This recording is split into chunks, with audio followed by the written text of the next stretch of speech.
یہ شرعی مسئلہ خوب سمجھ لیں کہ انجیکشن خواہ کسی مرض کے لیے ہو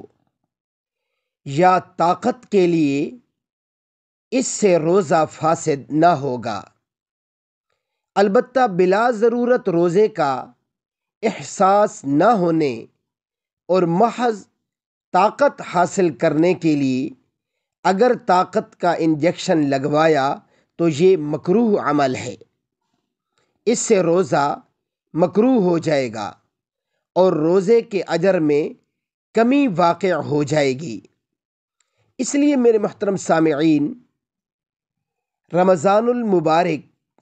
یہ بڑی ہی قدر و قیمت والا ہے۔ اس کی قدر و قیمت کو پہچان کر ہم اس کا ادب اور احترام کریں، اور اس کا ادب و احترام سب سے بڑا یہ ہے کہ اس کا جو سب سے بڑا حکم ہے کہ اس میں اللہ کے حکم روزے رکھے جائیں۔ تو جو شخص اللہ کے اس بڑے حکم روزے والے کو ادب و احترام کے ساتھ اور خشوع و خضوع کے ساتھ